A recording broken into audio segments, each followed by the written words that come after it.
Annapurna cable कारको monsoon offer cable कारमा 20% छुट। गभर्नरको राजीनामा माग गर्दै विद्यार्थीद्वारा कार्टुन प्रदर्शन। टेलिकमको नयाँ अफर 50 पैसामा 1 मिनेट भोइस प्याक, 49 रुपियाँमा दिनभर इन्टरनेट। जनार्दन शर्मामाथि छानबिन गर्ने समितिको म्याद 7 दिन थपियो। अनमोल लगायत रबिन तामाङ छड्के 2 मा अनुबन्ध।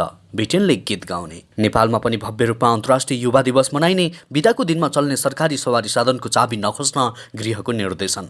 गायिका दिलमायाको हत्या भएको निष्कर्षसहित जिल्ला अदालतमा मुद्दा दर्ता। मदिरा सेवन र बिक्री गर्नेलाई ढुङ्गा बोकाइने। एक ब्याङ्कको एटिएम मेसिन फोरेर रु 15 लाख चोरी। परीक्षा बोर्डले भन्यो कुनै समस्या नआए 10 गतेभित्र, अन्यथा 12 गतेसम्म एसी नतिजा सार्वजनिक हुन्छ। नेपालमा एकै दिन 435 जनामा कोरोना पुष्टि, थप 56 जना निको भए। नेपालमा प्रदेश सरकारको आवश्यकता छैन, कमल थापाको भनाई। 8000 उचाइका 14 हिमाल दोहोर्याउने सानु शेर्पा पहिलो नेपाली। जयनगरदेखि बिजलपुरासम्म रेल सेवाको विस्तार हुँदै। राज्य व्यवस्था व्यतिथि र विसङ्गतिको पुलिन्दा बन्यो। अध्यक्ष लिङदेलको भनाई। चितवनमा 33,000 बढी सवारी साधन कारबाहीमा 3 करोड 85 लाख राजस्व सङ्कलन। आयुष कलानले नेपाली U20 टिमको कप्तानी गर्दै। बैतडीमा जङ्गली बँदेलको आतंक, किसान चिन्तित। र ललितपुरमा नगर प्रहरीले अब 2 पाङ्ग्रे सवारी साधनबाट गस्ती गर्ने लगायतका आज दिनभरका प्रमुख खबरहरू आजको यस भिडियोमा। आदरणीय दर्शकवृन्द नमस्कार। इन्फो खबर मिडियाको न्युज अपडेटमा तपाईँलाई हार्दिक स्वागत छ। आज पनि केही चर्चामा रहेका महत्त्वपूर्ण समाचारको साथमा हामी उपस्थित भइसकेका छौँ। पुरा समाचार अत्यन्तै धेरै महत्त्वपूर्ण भएकाले अन्तिमसम्म हेर्नुहोला र हाम्रो हौसलाको लागि भिडियोमा एउटा सानो लाइक अवश्य गर्नुहोला। पलपलको न्युज अपडेटका लागि हाम्रो च्यानललाई सब्सक्राइब गरी सँगै आउने बेल आइकनलाई प्रेस गर्न पनि नबिर्सिनुहोला। हामी दिनहुँ ताजा खबर अपडेटको साथमा उपस्थित भइरहन्छौँ। यति बेला हाम्रो समाचारलाई कुन ठाउँबाट हेर्दै हुनुहुन्छ तलको कमेन्ट बक्समा जानकारी गराउनुहोला। दर्शकवृन्द अब खबर विस्तारमा। पोखराको अन्नपूर्ण केबल कारको नियमित मर्मत तथा सम्भार पश्चात पूर्व निर्धारित समयभन्दा 1 दिन अगावै अर्थात् साउन 6 गतेदेखि सञ्चालनमा आउने भएको छ। केबल कारले आफ्ना सम्पूर्ण नेपाली ग्राहकहरूका लागि साउन 6 गतेदेखि भदौ 31 गतेसम्म 20% छुट दिने भएको छ। पोखरा उपत्यकाको पश्चिमी उत्तरी भागको लेकसाइड सेदी बगरबाट केबल कार चढी सारङकोटमा साउन महिनामा श्री कैलाशेश्वर महादेवको दर्शन गर्नका साथै कास्की कोट दरबारसम्मको पैदल यात्रा गर्न सकिनेछ। साथै अन्नपूर्ण हिमाल, माछापुच्छी हिमाल, धौलागिरी हिमालका श्रृङ्खलाहरूसँगै सूर्योदयको मनोरम दृश्य लिई आनन्द लिन सकिनेछ भने केबल कार परिसरमै सुविधा सम्पन्न रेस्टुरेन्ट सेवा, कफी सप, रेस्टुरेन्टबाट चारैतर्फको आनन्ददायी मनमोहन दृश्य तथा जिप, फ्लाइयर, स्विङ, स्काई साइक्लिङको समेत साहसिक अनुभव लिन सकिनेछ। त्यसैगरी अब दिलमाया केसको प्रसङ्ग। लोकदोहोरी गायिका दिलमाया सुनारको हत्या भएको निष्कर्षसहित जिल्ला अदालतमा मुद्दा दर्ता भएको छ। जिल्ला सरकारी वकिल कार्यालयले बिहिबार अदालतमा मुद्दा दर्ता गरेको कार्यालयका प्रमुख गङ्गा प्रसाद पौडेलले हामीलाई जानकारी गराएका छन्। सरकारी वकिल कार्यालयले प्रहरीको अनुसन्धान प्रतिवेदनका आधारमा दिलमायाको हत्या भएको निष्कर्षसहित हत्या आरोपमा पक्राउ परेका दिलमायाका प्रेमी भनिएका सूर्य भन्ने खिलबहादुर श्रेष्ठलाई जन्मकैदको सजाय माग गरेको उनले बताएका छन्। उनका अनुसार पक्राउ परेका श्रेष्ठ कर्तव्यज्यान मुद्दा दर्ता भएको छ। कर्तव्यज्यान मुद्दामा जन्मकैद सजाय हुने कानुनी प्रावधान रहेको छ। गायिका दिलमाया सुनारको हत्यामा उनका प्रेमी भनिएका खिलबहादुर श्रेष्ठ नै दोषी भएको भन्दै नेपाल प्रहरीले सरकारी वकिलको कार्यालय काठमाडौँमा साउन 3 गते अनुसन्धान प्रतिवेदन पेश गरेको थियो। दर्शकवृन्द, दिलमायालाई हत्या गर्ने उनका प्रेमी खिलबहादुरलाई कस्तो सजाय होस् भन्न चाहनुहुन्छ? तपाईँको विचार तलको कमेन्ट बक्समा लेख्नुहोला। त्यस्तै अब अर्को प्रसङ्ग। गृह मन्त्रालयले सार्वजनिक बिदाको दिनमा चल्ने सरकारी सवारी साधनको चाबी नखोज्न निर्देशन दिएको छ। सार्वजनिक बिदामा चलेका सरकारी सवारी साधनको चाबी विभिन्न समूहले खोसेपछि गृहले यस्तो निर्देशन दिएको हो। गृह सचिव स्तरीय बैठकले उक्त निर्देशन जारी गरेको हो। गृहले प्रहरी प्रधान कार्यालय र सबै जिल्ला प्रशासन कार्यालयहरूलाई पठाएको पत्रमा केही दिनदेखि सार्वजनिक बिदाको दिन सरकारी सवारी साधन चलाएको भन्दै विभिन्न समूहको नाममा सवारी साधन रोक्ने, चाबी खोज्ने लगायतका गतिविधिहरू भइरहेको उल्लेख गरिएको छ। झण्डावाल सवारी साधन, सुरक्षा निकायले प्रयोग गर्ने सवारी साधन, एम्बुलेन्स, दमकल जस्ता अत्यावश्यक सवारी साधनहरूलाई सार्वजनिक बिदाको दिन चलाउन सरकारी पास आवश्यक नपर्ने हुँदा सोही बमोजिम आवश्यक व्यवस्था मिलाउन गृहले अनुरोध समेत गरेको छ। त्यस्तै अब अर्को प्रसङ्ग। पोखरामा एक ब्याङ्कको एटिएम मेसिन फोरेर रु 15 लाख चोरी भएको छ। पोखरा महानगरपालिका 26 अर्को चोकमा रहेको एनएमबी ब्याङ्कको एटिएम मेसिन फोडेर गैराती रकम चोरी भएको प्रहरीले जनाएको छ। जिल्ला प्रहरी कार्यालयका प्रवक्ता एवं प्रहरी नायब उपरीक्षक सुन्दर तिवारीले घटनाको अनुसन्धान भइरहेको र चोरी गर्नेको खोज तलास तीव्र बनाइएको जानकारी दिएका छन्। उनले हालसम्म घटनामा संलग्न अभियोगलाई कसैलाई पनि पक्राउ नगरिएको बताए। चोरले मेसिन फोडेर नगद लिएपछि पैसा राखिएको बाकस अर्घोचोक स्थित बिचारी चौतारीमा फालेको थियो। ब्याङ्कले अघिल्लो दिन एटिएममा रु 17 लाख राखेकोमा 2 लाख ग्राहकले निकालेको र बाँकी पैसा चोरी भएको बताइन्छ। त्यस्तै अब अर्को समाचार। स्थानीय तहले मदिरा सेवन तथा बिक्री वितरण समेत रोक्न आफ्नै निर्णय गरेका छन्। क्याइसिङ गाउँपालिकाको वडा नम्बर 7 सलेनाले मदिरा बिक्री वितरण रोक्न तथा सेवन गर्नलाई ढुङ्गा बोकाउने निर्णय गरेको छ।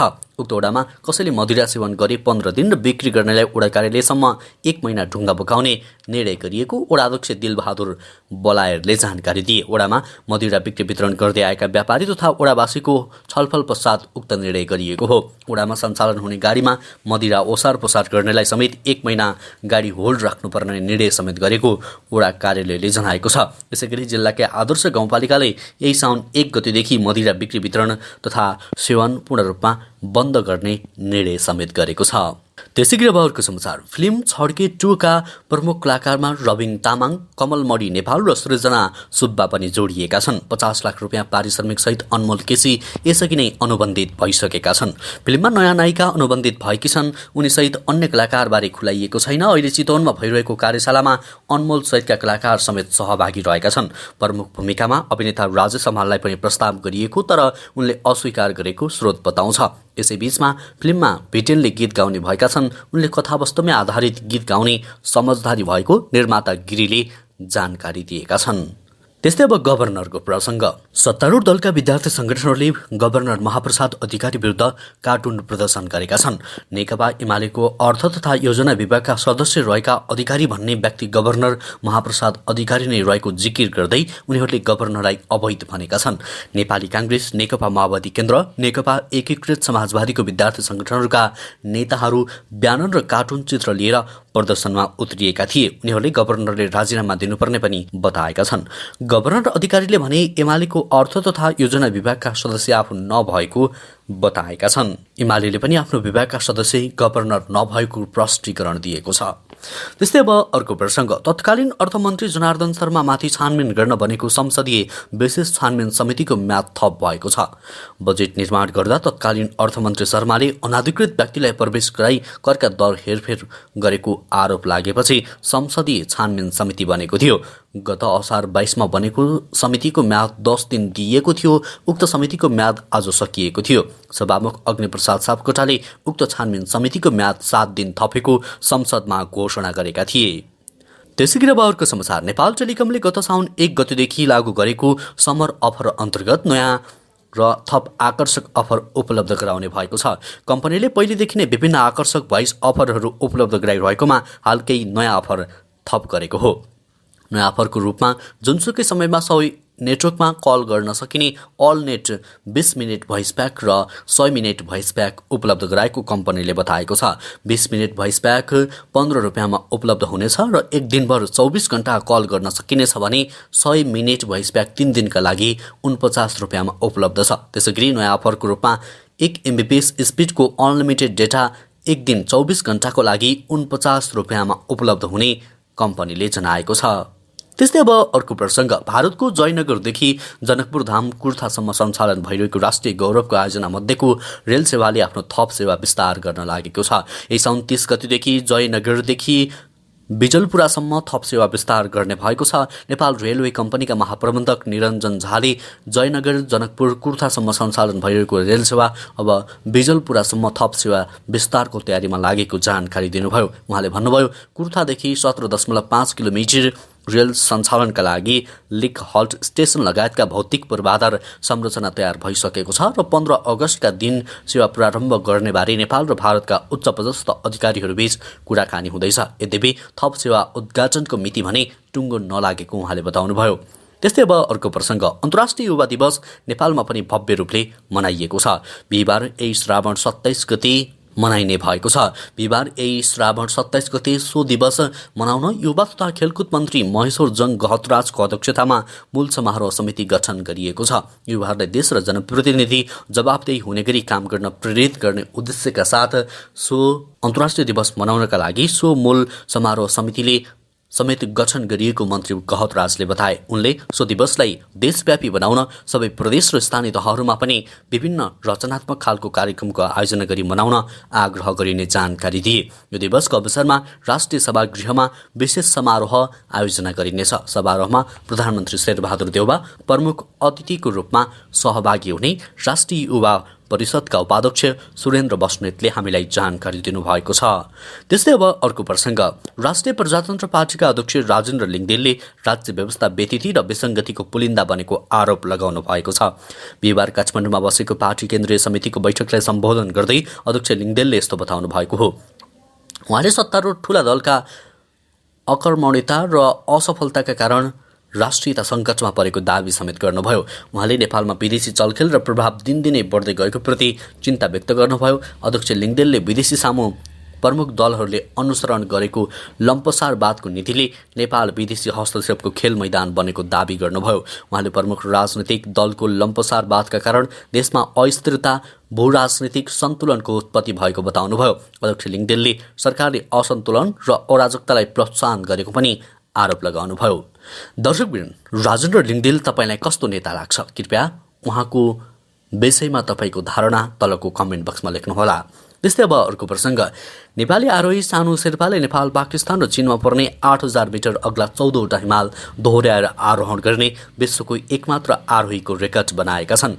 पाकिस्तानको काराकोरम पर्वत श्रृङ्खलामा पर्ने 8035 मिटर उचाइको गासरब्रुम 2 हिमाल स्थानीय समयअनुसार बिहान 8:17 आरोहण गरेसँगै उनी विश्वका 14वटा 8000 मिटर अग्ला 14वटा हिमाल दोहोर्याएर आरोहण गर्ने एकमात्र आरोही बनेका छन्। काठमाडौँमा रहेको पायोनियर एडभेन्चर प्रणालीमा आरोहण दलको नेताका रूपमा कार्यरत सङ्खुवा सभाको मकालुका 47 वर्षीय शेर्पा 1 महिना अघि एक जापानी आरोहीलाई गासरब्रुम 2 हिमाल आरोहण गराउन काठमाडौँबाट पाकिस्तान गएको पायोनियरका कार्यकारी निर्देशक निवेश कार्कीले बताउनु भएको छ। त्यस्तै अब अर्को प्रसङ्ग, राष्ट्रिय प्रजातन्त्र पार्टी नेपालका अध्यक्ष एवं पूर्व उप प्रधानमन्त्री कमल थापाले प्रदेश सरकारको आवश्यकता नभएको बताएका छन्।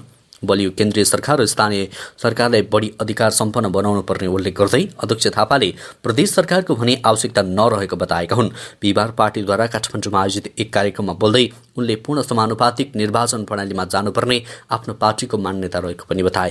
अहिलेको निर्वाचन प्रणाली पनि बढी खर्चिलो भएकाले अब समानुपातिक निर्वाचन प्रणालीमा जान उपयुक्त हुने तर्क अध्यक्ष थापाको रहेको थियो। त्यस्तै अब नगर प्रहरीको प्रसङ्ग, ललितपुर महानगरपालिकामा नगर प्रहरीले अब 2 पाङ्ग्रे विद्युतीय सवारी साधनबाट 24औं घण्टा गस्ती गर्ने भएको छ। नगर प्रहरीले प्रदान गर्ने सेवा सुविधालाई छिटो छरितोका साथ चुस्त तथा दुरुस्त बनाउनका लागि उक्त काम अघि सारेको हो। उक्त कार्यक्रमले घण्टी बजाएर आज उद्घाटन गर्दै नगर प्रमुख चिरीबाबु महर्जनले सो साधन मार्फत नगरवासीको सहयोग गर्न तथा घटनास्थलमा तुरुन्तै पुग्नुका साथै महानगरको सुव्यवस्था कायम गर्न नगर प्रहरीको हितमा आफूहरूको 5 विद्युतीय स्कुटर प्रयोगमा ल्याएको भनाइराखे। उनले भने यस साधनले गाडी नजाने साँगुरो बाटोमा पनि तत्काल पुगी काम गर्न तथा पार्किङको रेखदेख र व्यवस्थापन गर्न एवं ट्राफिक जामका साथै सवारी दुर्घटना हुन सक्ने गरी अनाधिकृत रूपमा गरिएका पार्किङलाई कारबाही गर्न समेत सहयोग पुग्नेछ उनले भने। यस्तै अब अर्को प्रसङ्ग, चितवनमा 33,000 भन्दा बढी सवारी साधन कारबाहीमा परेका छन्। आर्थिक वर्ष 2078-79 33,728 सवारी साधन कारबाहीमा परेका हुन्। कारबाहीमा परेका सवारी साधनहरूमध्ये सबैभन्दा बढी मोटरसाइकल रहेका छन्। जिल्ला ट्राफिक प्रहरी कार्यालय चितवनको तथ्याङ्क अनुसार सो अवधिमा 9,251 वटा मोटरसाइकल कारबाहीमा परेका छन्। सो अवधिमा कारबाहीमा परेका सवारी साधनबाट 3,85,45,000 रुपियाँ राजस्व सङ्कलन भएको जानकारीमा आएको छ। त्यस्तै अब अर्को प्रसङ्ग, बैतडीमा जङ्गली बँदेलले मकैबाली नष्ट गर्न थालेपछि किसान चिन्तित बनेका छन्। जिल्लाका विभिन्न स्थानमा जङ्गली बँदेलले मकै फल्ने बेलामा नष्ट गरेपछि किसानहरू अहिले चिन्तित बनेका हुन्। जिल्लाका सुर्नया, मेलौनी लगायत स्थानहरूमा जङ्गली बँदेलले मकैबाली नष्ट गरेपछि समस्या भएको स्थानीयले बताएका छन्। प्रत्येक वर्ष जङ्गली जनावरले नालीबाली नष्ट गर्ने गरेको पनि सरकारले उल्लेख गरेको छ। त्यस्तै क्षतिपूर्ति नदिने गरेको किसानहरूको गुनासो रहेको छ। त्यस्तै आजको अन्तिम समाचार खेल समाचार। साफ U20 च्याम्पियनसिप सहभागिता जनाउन नेपाल टोली शुक्रबार भारत जाने भएको छ। इन्फाले शुक्रबार गर्ने विदायी कार्यक्रममा सिनियर राष्ट्रिय टिमबाट खेलिसकेका आयुष घरानलाई U20 टिमको कप्तान घोषणा गर्दैछ। नेपालको लक्ष्य उपाधि जित्ने रहेको छ। नेपाली टोली मुख्य प्रशिक्षक मेघराज केसी राम्रो नतिजा ल्याउने दावी गरेका छन्। जुलाई 25 देखि अगस्त 5 सम्म हुने च्याम्पियनसिपमा आयोजक भारत, नेपाल, मालदिप्स र श्रीलङ्का, बङ्गलादेशले सहभागिता जनाउँदैछन्। नेपालले च्याम्पियनसिपको लागि पहिलो खेल जुलाई 25 मा मालदिप्ससँग खेल्नेछ भने दोस्रो खेल जुलाई 27 मा श्रीलङ्कासँग र त्यसपछि 31 मा भारतसँग खेल्नेछ। हवस् त दर्शकवृन्द, यो खेल समाचार सँगसँगै अहिलेलाई केही चर्चामा रहेका महत्त्वपूर्ण खबरहरूको सिलसिला यति नै। पलपलको न्युज अपडेट लिएर हामी निरन्तर उपस्थित हुनेछौँ। तबसम्मका लागि समाचार कक्षका सम्पूर्ण सहकर्मीसहित म पनि यहाँहरूको माझबाट ओझेलिन्छु। तपाईँको बाँकी बल शुभ अनि उत्कृष्ट बनोस्।